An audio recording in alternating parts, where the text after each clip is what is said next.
नमस्कार बंधुगण बंधु माने आजिर एही कार्यक्रम को आपण मानकु स्वागत। आजिर एही भिडियोटी गोटे महत्वपूर्ण विषय वस्तु को नहीं आधारित अटे। आपण भिडियोटी को स्किप न करी शेष पर्यंत निश्चिंत देखंतु। मेष राशि व्यक्ति विशेष मानकर कौन एपरी भूल रही थाए जो भूल पाई आपनकु एवं कौन आपनकु एपरी संकेत मिली थाए जहा आपण जानिबा द्वारा आपनक जीवन रे परिवर्तन होई परिबो। आपण एई भली किछि संकेत देखुछन्ति कि आपण जदि एही 7टी संकेत विषय रे आपण माने जानिछन्ति आपण जदि एही 7टी संकेत निज भितरे परिलक्षित करूछन्ति तो आपण निज पई ही हानिकारक अटंती।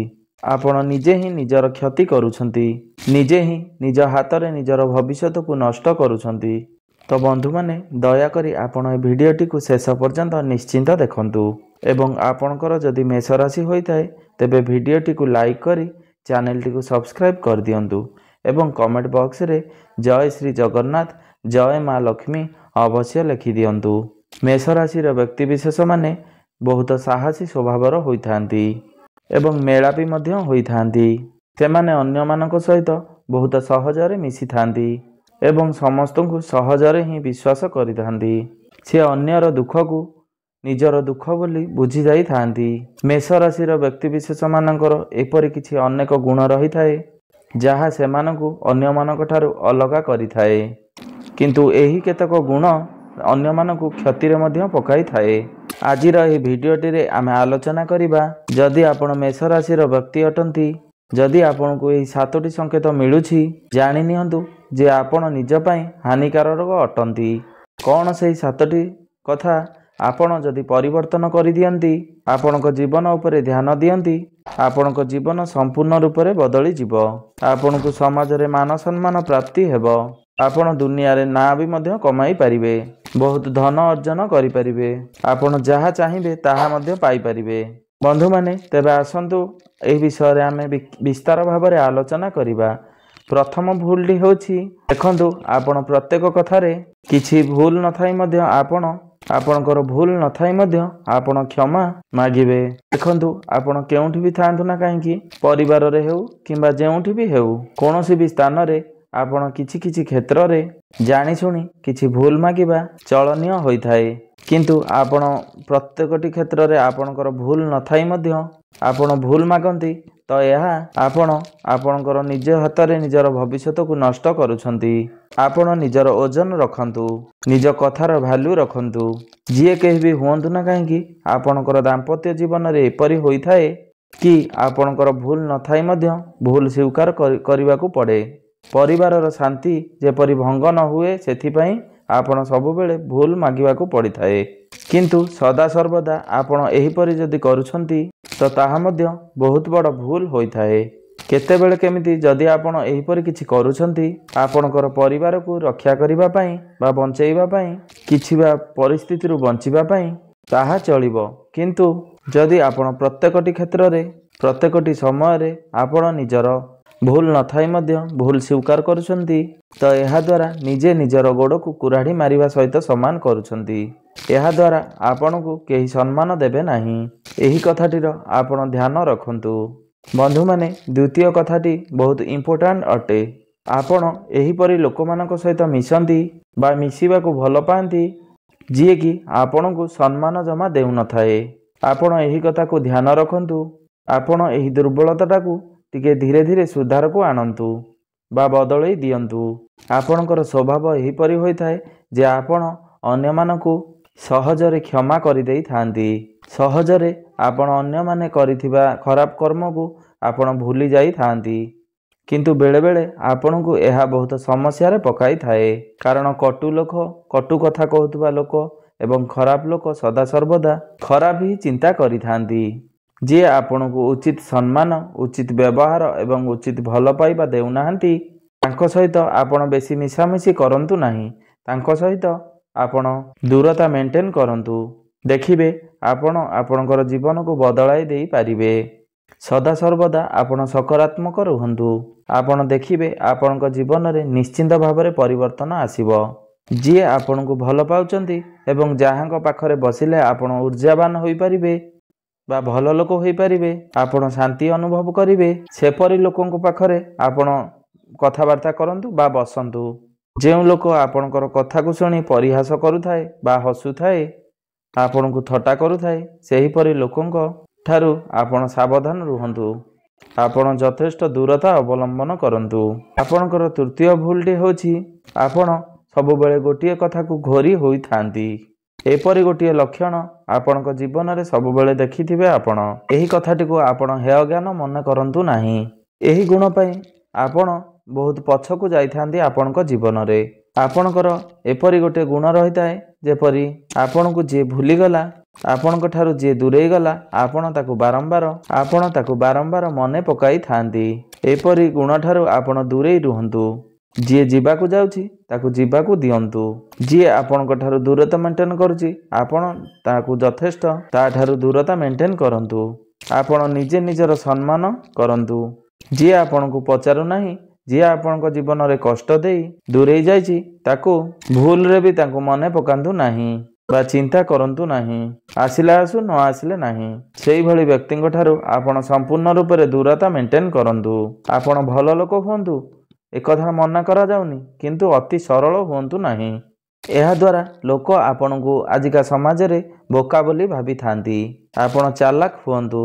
ଆପଣ ଭଲ ମଣିଷ ହୁଅନ୍ତୁ, କିନ୍ତୁ ସଦାସର୍ବଦା ଚାଲାକ ରୁହନ୍ତୁ। ଆପଣ ଆଉ ଗୋଟିଏ କଥା ଜାଣିବା ଚତୁର୍ଥ କଥାଟି ହେଉଛି, ଆପଣ କାହାର କଥାକୁ ଯଦି କିଛି ଶୁଣନ୍ତି କି ଯଦି ଆପଣଙ୍କୁ କିଛି କୁହନ୍ତି, ଆପଣ ଅଧିକ ଭାବବିହ୍ୱଳ ହୋଇପଡ଼ନ୍ତି। ଆପଣ ତାଙ୍କ କଥାରେ ଅଧିକ ଭାସି ଯାଆନ୍ତି। ଏହି କଥାକୁ ଆପଣ ବିଶେଷ ରୂପରେ ଧ୍ୟାନ ଦିଅନ୍ତୁ। ଏଥିପାଇଁ ଆପଣଙ୍କର ବହୁତ ଖରାପ ବିଚାର କରାଯାଏ। ଆପଣ ଯାହାର କଥା ଶୁଣୁଛନ୍ତି, ଆପଣ ଶୁଣନ୍ତୁ ଅଧିକା, କିନ୍ତୁ ଆପଣଙ୍କୁ ଯିଏ ଯାହା କହୁଛନ୍ତି ଶୁଣନ୍ତୁ। ଆପଣ କାହାକୁ ବି ଅଧିକ ବିଶ୍ୱାସ କରନ୍ତୁ ନାହିଁ। ଅତି ବିଶ୍ୱାସ କରନ୍ତୁ ନାହିଁ। କାହାକୁ ଅତି ନିଜର ଭାବି କାହାର କଥାରେ ଭାସି ଯାଆନ୍ତୁ ନାହିଁ। ଆପଣଙ୍କର ଏହି ସ୍ୱଭାବଟି ରହିଥାଏ। ଆପଣଙ୍କୁ ଯିଏ ଯାହା କିଛି କହିଦେଲେ, ଆପଣ ସେଥିରେ ଭାସି ହୋଇ ତାଙ୍କରି କଥା ଭାବୁଥିବେ। ଆପଣ ଆପଣଙ୍କର ଲକ୍ଷ୍ୟ, ଭବିଷ୍ୟତ ଏବଂ ପ୍ରତ୍ୟେକଟି କର୍ମ ଉପରେ ଧ୍ୟାନ ରଖନ୍ତୁ। ଅନ୍ୟର କଥାକୁ ଶୁଣନ୍ତୁ, କିନ୍ତୁ ଦେହକୁ ନେଇ ପ୍ରୟୋଗ କରନ୍ତୁ ନାହିଁ। ଆପଣ ଏପଟେ ଶୁଣି ଏପଟେ ବାହାର କରିଦିଅନ୍ତୁ। ଯଦି କେହି କିଛି ଅସୁବିଧାରେ ଅଛନ୍ତି, ଆପଣ କିଛି ସାହାଯ୍ୟ କରିଦିଅନ୍ତୁ, ତାପରେ ଭୁଲି ଯାଆନ୍ତୁ। ଗୋଟିଏ କଥାକୁ ବାରମ୍ବାର ମୁଣ୍ଡରେ ରଖନ୍ତୁ ନାହିଁ। ଆପଣଙ୍କର ଆଉ ଗୋଟିଏ କଥା ବହୁତ ଖରାପ ହୋଇଥାଏ, ଯାହା ଆପଣ ବିଶେଷ ରୂପରେ ଆପଣ ଦେଖିଥିବେ। ପ୍ରାୟତଃ ଆପଣ ନିଜକୁ ଅନ୍ୟମାନଙ୍କ ସହିତ ତୁଳନା କରିଥାନ୍ତି। ସେହି ବ୍ୟକ୍ତିଟି ଏମିତି, ମୁଁ କାହିଁକି ଏମିତି? ଏହି ଖରାପ ଗୁଣଟିକୁ ଆପଣ ସଦାସର୍ବଦା ଆପଣଙ୍କ ଜୀବନରୁ ଦୂରେଇ ରଖନ୍ତୁ। କାରଣ ପ୍ରତ୍ୟେକ ବ୍ୟକ୍ତିଙ୍କର ସ୍ୱଭାବ ଏବଂ ବ୍ୟକ୍ତିତ୍ୱ ଅଲଗା ଅଲଗା ପ୍ରକାରର ହୋଇଥାଏ। ଆପଣ ମଧ୍ୟ ସେମାନଙ୍କ ଭିତରୁ ନିଶ୍ଚିନ୍ତ ଭାବରେ ଅଲଗା। ମେଷ ରାଶିର ବ୍ୟକ୍ତିବିଶେଷମାନେ ପ୍ରତ୍ୟେକ ଅଲଗା ଅଲଗା ହୋଇଥାନ୍ତି। ରାଶିର ଅର୍ଥ ନୁହେଁ ଯେ ଆପଣ ମେଷ ରାଶିର ବ୍ୟକ୍ତି ବୋଲି ସମ୍ପୂର୍ଣ୍ଣ ମେଷ ରାଶିର ବ୍ୟକ୍ତି ଏହିପରି ହୋଇନଥାନ୍ତି। ପ୍ରତ୍ୟେକ ହିଁ ମଣିଷ ଅଲଗା। ପ୍ରତ୍ୟେକ ମନୁଷ୍ୟର ପ୍ରକୃତି ଅଲଗା ଏବଂ ସ୍ୱଭାବ ଅଲଗା ଅଲଗା ପ୍ରକାରର ହୋଇଥାଏ। ପ୍ରତ୍ୟେକ ବ୍ୟକ୍ତିଙ୍କର ଚାଲିଚଳନ, ସଂସ୍କାର ଏବଂ ସବୁ ଅଲଗା ଅଲଗା ପ୍ରକାରର ହୋଇଥାଏ। ଆପଣ ସର୍ବଦା ନିଜ ହିସାବରେ ହିଁ ଚାଲନ୍ତୁ। ନିଜକୁ ସବୁବେଳେ ଶ୍ରେଷ୍ଠ ବୋଲି ମନେ କରନ୍ତୁ। ନିଜକୁ କେବେ କମଜୋର ବୋଲି ମନେ କରନ୍ତୁ ନାହିଁ। ଆପଣ ସେମାନଙ୍କଠାରୁ ଯଥେଷ୍ଟ ଉପରେ ବୋଲି ନିଜକୁ ମନେ କରନ୍ତୁ। ଆପଣ ଯାହାକୁ ନିଜ ସହିତ ତୁଳନା କରୁଛନ୍ତି, ନିଜକୁ କେବେ କମଜୋର ବୋଲି ଭାବନ୍ତୁ ନାହିଁ। ସେମାନେ ସେମାନଙ୍କ ସ୍ଥାନରେ ଉନ୍ନତ, ଆପଣ ଆପଣଙ୍କ ସ୍ଥାନରେ ଉନ୍ନତ ଏବଂ ଆପଣ ଆଗକୁ ଯେ କ'ଣ ଉନ୍ନତି କରିପାରିବେ, ଏକଥା କିଏ ବି କହିପାରିବ? ବନ୍ଧୁମାନେ, ଭବିଷ୍ୟତ କିଏ ଦେଖିଛି? ଆପଣ ଆଗକୁ ଯେ କେତେ ଉନ୍ନତି କରିବେ, ଏକଥା କିଏ କହିପାରିବ? ତେଣୁ ନିଜକୁ ଅନ୍ୟ ସହିତ କେବେ ବି ତୁଳନା କରନ୍ତୁ ନାହିଁ। ଏ କଥାକୁ ଆପଣ ନିଶ୍ଚିନ୍ତ ଭାବରେ ଧ୍ୟାନ ଦିଅନ୍ତୁ। ତା ସହିତ ଆପଣଙ୍କର ଆଉ ଗୋଟିଏ ଖରାପ ଗୁଣ ହେଉଛି, ଯେଉଁଥିପାଇଁ ଆପଣଙ୍କୁ ସମାଜରେ ମାନ ସମ୍ମାନ ଅର୍ଜନ କରିବାରେ କିଛି ବାଧା ଆସିଥାଏ। ଆପଣ ଅଧିକ ଶୋଇଥାନ୍ତି। ଆପଣ ଗୋଟିଏ କଥା ଧ୍ୟାନ ରଖନ୍ତୁ କି ଅଧିକ ଶୋଇବା ଆପଣଙ୍କର ସ୍ୱାସ୍ଥ୍ୟ ପକ୍ଷେ ଯେତିକି ଖରାପ, ମନ ପାଇଁ ମଧ୍ୟ ଖରାପ। ସାମାଜିକ ଦୃଷ୍ଟିରୁ, ପ୍ରତ୍ୟେକ ଦୃଷ୍ଟିରୁ ଏହି ସମସ୍ୟାମାନଙ୍କରୁ ବଞ୍ଚିବା ପାଇଁ ଆପଣ ଅଧିକ ସମୟ ଶୋଇ ରହିଥାନ୍ତି। ଆମମାନଙ୍କୁ ସମସ୍ତଙ୍କୁ ସବୁଦିନ ପାଇଁ ଆମେ ଶୋଇବାକୁ ପଡ଼ିବ। ଶୋଇବାରେ ଆପଣ ସବୁବେଳେ ଧ୍ୟାନ ଦିଅନ୍ତୁ ନାହିଁ। ସବୁବେଳେ କର୍ମତତ୍ପର ପ୍ରତି ଧ୍ୟାନ ଦେବା ଉଚିତ। ଗୋଟିଏ କଥା ମନ ଦିଅନ୍ତୁ, ଆପଣ ସବୁବେଳେ ନିଜର ଲକ୍ଷ୍ୟକୁ ହାସଲ କରିବା ପାଇଁ ଲାଗି ରହନ୍ତୁ। ଯେବେ ନିଦ ଆସିବ ଆପଣ ସେବେ ଶୋଇଯିବେ। ଆପଣଙ୍କର ବାକି ସମୟ ଯେତେବେଳେ ନିଦ ଭାଙ୍ଗିବ ଆପଣ ଆପଣଙ୍କର କର୍ମରେ ଲାଗିଯାଆନ୍ତୁ, ଆପଣଙ୍କର ଲକ୍ଷ୍ୟ ପ୍ରାପ୍ତିରେ ଲାଗିଯାଆନ୍ତୁ। ଆପଣ ନିଶ୍ଚିନ୍ତ ଭାବରେ ସଫଳତା ପ୍ରାପ୍ତି କରିବେ। ବନ୍ଧୁମାନେ, ରାଶିଚକ୍ରର 12ଟି ରାଶି ମଧ୍ୟରୁ ପ୍ରଥମ ରାଶି ହେଉଛି ମେଷ ରାଶି। ଆପଣଙ୍କର ରାଶ୍ୟାଧିପତି ମଙ୍ଗଳ। ତ ଆପଣଙ୍କୁ ପ୍ରତ୍ୟେକଟି କ୍ଷେତ୍ରରେ ନିଜକୁ ଊର୍ଜାବାନ ରଖିବାକୁ ଚେଷ୍ଟା କରନ୍ତୁ। ଆପଣ ଆଳସ୍ୟତା ନିଜ ଭିତରେ ଆଣିବାକୁ ଦିଅନ୍ତୁ ନାହିଁ। ଦେଖିବେ ଆପଣ ଆପଣଙ୍କର ଜୀବନରେ ନିଶ୍ଚିନ୍ତ ଭାବରେ ବହୁତ ସଫଳତା ପ୍ରାପ୍ତ କରିବେ। ଆଉ ଗୋଟିଏ କଥା ଧ୍ୟାନ ରଖନ୍ତୁ, ମେଷ ରାଶିର ବ୍ୟକ୍ତିବିଶେଷମାନେ ଯଦି ଏହି ଭିଡ଼ିଓଟିକୁ ଦେଖୁଛନ୍ତି ତ ଆପଣ ବିଶେଷ ରୂପେ ଅନ୍ୟର କଥାକୁ ମାନି ନେଇଥାନ୍ତି। ଆପଣଙ୍କର ରାୟ ଅଲଗା ଥାଇପାରେ, ଆପଣ କିଛି ଅଲଗା ଚିନ୍ତା କରୁଥିବେ, କିନ୍ତୁ ଅନ୍ୟମାନେ ଯାହା କହିଲେ ଆପଣ ମାନି ନେଇଥାନ୍ତି। ଆପଣ ନିଜର କଥାକୁ ଭ୍ୟାଲ୍ୟୁ ଦିଅନ୍ତି ନାହିଁ। ଆପଣ ଏହି କଥାଟିକୁ ବିଶେଷ ରୂପରେ ଧ୍ୟାନ ରଖନ୍ତୁ। ଏହା ଆପଣଙ୍କର ଗୋଟେ ବଡ଼ ଭୁଲ ହୋଇଥାଏ। ଏହି ଭୁଲଟି ଯଦି ଆପଣମାନେ କରୁଛନ୍ତି ତ ଆପଣ ନିଜର ଭବିଷ୍ୟତକୁ ନଷ୍ଟ କରୁଛନ୍ତି। ଆପଣ ନିଜର ବୁଦ୍ଧିରେ ସଦାସର୍ବଦା ଚାଲନ୍ତୁ। ଦେଖିବେ ଦିନେ ନା ଦିନେ ଆପଣ ନିଶ୍ଚିନ୍ତ ଭାବରେ ସଫଳତା ଲାଭ କରିବେ। ମେଷ ରାଶିର ସ୍ୱଭାବ ହେଉଛି, ମେଷ ରାଶିର ଗୋଟେ ମହତ୍ତ୍ୱ ରହିଛି, ଯଦି ଆପଣ ନିଜେ ନିଜ ବୁଦ୍ଧିରେ ଚାଲନ୍ତି ତ ଆପଣ ଜୀବନରେ ନିଶ୍ଚିନ୍ତ ଭାବରେ ଉନ୍ନତି କରିବେ।